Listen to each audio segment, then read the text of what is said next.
if you're like me, you have become addicted to cellular trail cameras. I've got our ministry, we run probably 25 cell cameras and another 25 old school cameras.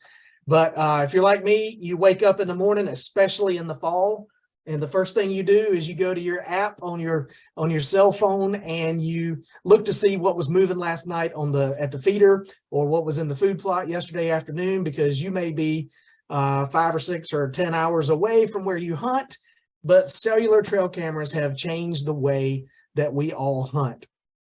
So I'm Patrick Tyndall with Ironman Outdoors, and I've got a special guest today, Lucas Johnson, who is a national brand manager with Faradyne Outdoors, which owns Covert Scouting Cameras. Welcome, Lucas. Yeah, Patrick, thanks for having me. So just so y'all know, we've been using Covert trail cameras for, I think, about 6 years now for our ministry, for Ironman Outdoors. They give us a little bit of a discount because we're a nonprofit, but we still buy these cameras. We use them. The thing that I love the most about Covert is the customer service. We literally can pick up the phone and call somebody in Kentucky, and they got a Southern accent just like me. And so, we speak the same language and I can understand them.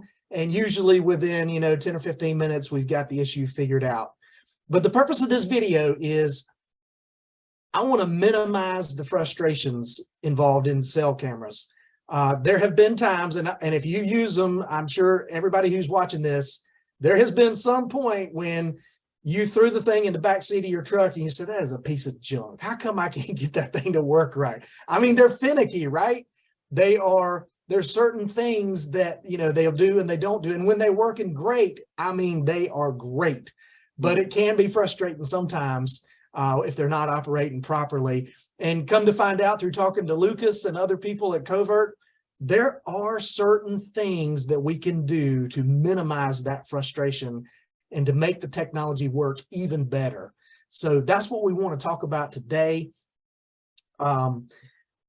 Lucas, I'm a lot older than you, but I mean, trail cameras have come a long ways in a short period of time. I mean, I'm just like everybody else. When the cell camera first came out, I was a little hesitant because they were like, $400 and $500 and $600. But the prices come way down, and now I'm to the point where I'm addicted, and I still have about 20 or 25 of those old cameras that we use. And when they die, I'm replacing them with cell cameras. So this is a growing market, and we appreciate Covert and what you guys do. This isn't necessarily a product review video. There's plenty of those out there. Y'all can watch those. It's more of a how-to masterclass, on cellular trail cameras and the do's and don'ts of what you should be running in your cell cameras and how you should be operating them and that kind of thing. So Lucas, can you take a minute? I've got a couple of cameras here with me. This is a WC30. I saw on your website, you guys have got a WC32 that's out now. This is a great little camera. They're not terribly expensive, 120, 150 bucks, something like that. And then you also have cameras on your website. This is a Code Black LTE. These are over 300. Lucas, can you tell us, like, which cellular trail camera should a guy be looking at for what different kinds of applications? Yeah, so, you kind of hit it there on the head. It's going to depend on the application and sometimes the user preference. Across the board with Covert, we offer the different settings changes in HQ, image download, as well as different video downloads for almost all of our cameras as kind of a standard feature for everybody to be able to use. The biggest differences between what the Code Black has actually been upgraded into, the Code Black Select and the WC30, is going to be really the type of communication that they have. So with the Code Black Select, the Black Hawk, those higher end models, we do offer real-time real-time commands. So your settings changes, your HQ image downloads, your video downloads, those are going to happen as soon as they come in. As soon as you make that settings change, it's going to communicate to the camera and immediately be updated to your phone. If you want to tell it to take a picture right here, right now, you can do that. With some of the more affordable cameras, you still have all of those same changes and downloads that we offer at the high end, but it's not going to happen in real time. So the way that communication is going to happen is if a deer walks in front of the camera and it triggers an image, it's going to pull that information from the system at that time or every day at our daily check-in in the afternoon. And I know some people really want that real-time image feature, and that's important to them, and that's another reason to upgrade. Whereas for others, they're okay with them coming, throughout the day as stuff walks by, or every day in the afternoon. So the difference in price really is how responsive the camera is. It's going to be quicker with the higher end camera versus it might only be once a day with the cheaper camera. Yep. And then, too, that higher end camera does offer that GPS location in your Covert Wireless app, whereas some of those lower price ones do not. Interesting. So, and I guess you can, what does the GPS, I mean, that just so you can keep track and you can log, or you know exactly where that camera is? Is that? Yeah. And I know it tends to be more important for people that are running, trail cameras, where if they're using it for security purposes, if they're worried about trespassers, or even if they're just out on public land and want to be able to make sure that where they put their camera, that's where it's staying. Those are some of the bigger applications that we've seen for that GPS function. So if somebody steals the camera, you'll know where it's at? As soon as if they turn it back on, it's going to ping wherever they're at, and it's going to show up in your app exactly where that camera is. And wow. I know some people personally that have been able to recover some stolen cameras because of that feature specifically. Wow. Okay, that's cool. I did not know that. Yeah, we keep obviously we've got some of our cell cameras on feeders and food plots and that kind of thing, but we also keep them on our trails. And I had a situation last fall over in Alabama where the gate was locked, so you couldn't drive in there, but I had a picture of a guy. It was about 4:30 in the afternoon, a picture of a guy walking down our path with a rifle on his shoulder. And I sent that picture to our local guy there in Alabama. And I said, hey, do you recognize this guy? And he said, yeah. I think that guy lives in the house that's right up the road from where our property is. Our guy called the game warden, and the game warden was at that guy's house at about 7:30 that evening, just a couple of hours after we got his picture. And the game warden said, hey, have you been trespassing on this property? And the guy said, no, not at all. We were able to text the picture to the game warden, and the game warden says, that's funny because I got a picture of you wearing that exact same shirt at 4:30 this afternoon. And he said, if we catch you again, you're going to be formally trespassed. But anyway, just a cool story. So does it matter what service, cell phone carrier, AT&T, Verizon, does it matter what service that the guys have when they're picking this is a question they ask me, my guys ask me all the time. Well, what should I buy? Should I buy AT&T? Should I buy Verizon? You tell us, does it matter? The only thing that matters is what's going to have the strongest signal where you're going to be using the camera. The service that the camera uses is entirely separate from whatever cell phone provider that you have. All of those, image plans are handled directly through us at Covert Wireless. So it's a completely separate plan from your current cell phone. So the biggest thing that we, excuse me, it's obviously helpful if, you have a Verizon phone and it works great on your property. Well, then that's going to tell you to buy the Verizon camera. But we also do have links on our site directly to the coverage maps for AT&T and Verizon. So you can at least get a better understanding of what kind of service you're going to have in that area. Well, that's super helpful because the frustration, a lot of my frustration, I think, comes from I just don't have good cell phone service where I'm trying to put the camera. And that kind of leads me to my next question. Are there things we can do, or are there antennas that we can add to a cell camera that will help boost that signal and minimize my frustration? So there are some tips. We do offer booster antennas both in 10 and 30 feet in length. If you are going to use one of those, the best advice I can give is to get it as high above that camera as possible. It's not going to necessarily increase the strength of the signal at the camera, but by raising that antenna higher in the air, it's going to increase the line of sight to the tower and then be able to grab that signal better than potentially the smaller antenna directly on the camera.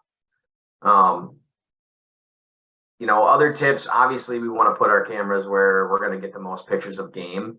And unfortunately, some of those areas are going to be, really low lying valleys or riverbeds or whatever else. And in those situations, I always try to run a cell cam just because you don't want to be getting down in there too much, but the signal can be pretty spotty in those types of areas and it can impact battery life. So obviously give it a try. If it works, that's fantastic. If not, there's still plenty of very quality non-cell cameras out there for those situations. But, up where I'm at in Wisconsin, big oak flats up on a hill, that's going to be a great spot for your cell cam because it's as high up as you can get. There's going to be a lot more signal up there, and trying to, capitalize on those areas where game are moving and put your cell cameras there to try and, minimize some of the issues that you might see with those lower cell reception areas. Yeah, I may or may not have stood on top of the roof of a Polaris, installing one of those antennas, trying to get up as high in the pine tree as I can above the cell camera. What I have learned about those, if you're using those antennas, they are good. And Covert sells one. They're not terribly expensive. And then you just literally unscrew the antenna that comes on the camera, and you just screw in the wire from the taller antenna. And if I have one bar, regular, then if I put that extended antenna on there, maybe I have 2 bars, that kind of thing. But they're not as mobile. It's not as easy to just pick it up and move it around because you got to get back up there and get that antenna down. So, maybe put it in a place where you're going to leave it for a while. So even if you don't have cell service, the camera is still taking a picture, correct? I mean, you'll still get pictures of your game on the SD card. Is that right? That's correct. Yeah, if for some reason the signal goes out, the camera's going to continue to take images.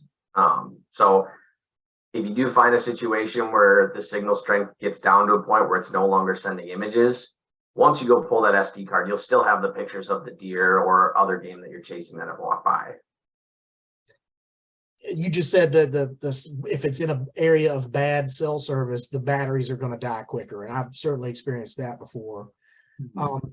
What's your thoughts on solar chargers, for batteries? I know some guys are running solar, panels to recharge their batteries. What's your thoughts on those? It's definitely something we recommend, especially for people using, these cell cameras to monitor properties that aren't near their home or areas where they're trying to, minimize human exposure to those animals, whether it's a bedding area or just the woods in general. The biggest thing to monitor is any specific directions from the manufacturer for that panel. Some of them have a built-in battery, and it doesn't matter what batteries you use in the unit. Some of them have to be used in conjunction with an external lithium battery. I know, like the Code Black that you have there, with our solar panel, you have to make sure to use rechargeable AA's. If you plug that panel into just standard AA's, it can cause issues on the internal side of how the camera works. So I love running solar. I think it's something that, is super beneficial with cell cameras because of how quickly they can burn batteries. You just have to be careful to use the correct equipment. Gotcha. When talking about batteries, when I bring my cameras in, and I like to bring them in after deer season, and then usually I move them around because we'll do a bunch of deer retreats in the fall with our ministry, and then we'll switch over and we'll do hog hunting retreats in the wintertime. So I'm moving them. Do I need to take the batteries out of that camera? Do I need to do anything to clean the terminals or whatever inside the camera? I mean, any thoughts on that? It's certainly something to monitor. If the batteries have been in there a long time, pull the tray out, check them, make sure there isn't any corrosion coming from, leaking out of the batteries or whatever the case may be. If you don't notice any specific leakage from a battery, then I wouldn't worry about having to clean the terminals or anything like that. The most important thing with that is going to be when you are changing those batteries to make sure that you're using all the same type. Whether it's lithium or alkaline, you want to make sure however many batteries you put in that tray, for most of our wireless cameras, it's 12, that they're all going to be the same type of battery, because you can see some issues by burning up the electronics. If you start to mix battery types, old and new batteries, it's always kind of best practice to use the same type, as well as, you know, if you're going to replace half of them, replace all. Yeah. I know that y'all got stickers and stuff on your, when I open up the tray, it says do not mix batteries. I see that everywhere on y'all's on the stickers on the cameras. So I understand now why. What are guys doing? I have not done a whole lot of video from my cell cameras. Are guys using video, and any do's or don'ts or tips for those who want to capture, you know, 5 seconds of video or whatever with their camera? Yeah, so with our cameras specifically, the middle and high end models both offer video downloads via the app. The WC30 that you had there is going to be up to 720p video, and then the Code Black is going to be up to 1080. Now, you can set the video length for as long as you want. So if you wanted to take a 60-second video, it can do that and save it to the SD card.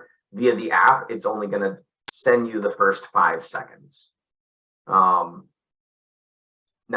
you don't have to download the video every time. It sends you the first frame as just a standard trail cam image. And then if you see something in the background, you want to see what's moving through, you can request that 5-second clip to be sent. Now, with video, it's definitely going to move through batteries quicker than just standard images. So that could be a great situation to deploy a solar panel or external power source of some type, just to help keep that in the field longer and be able to collect more videos over time without having to constantly go and replace those batteries. But it's definitely something that's grown in popularity. I know, especially up by us in northern Wisconsin, northern Minnesota, there's a lot of people using videos for their bear baits to get an understanding of, you know, where's the bear coming from, so that when they're out there in the stand, they know where to be looking, rather than just getting the image of the bear at the food source. They can take that video and go, okay, well, he's actually coming from the east, but in this picture, he's facing the opposite direction. So it can give you a little bit of a leg up once you get out there to understand, you know, which way is this game traveling. I know for a big buck, I mean, it's nice. A picture's great, but if you can get him turning that rack, I mean, then you can really see exactly what he's got on top of his head. So that's, yeah, video would definitely be great for that.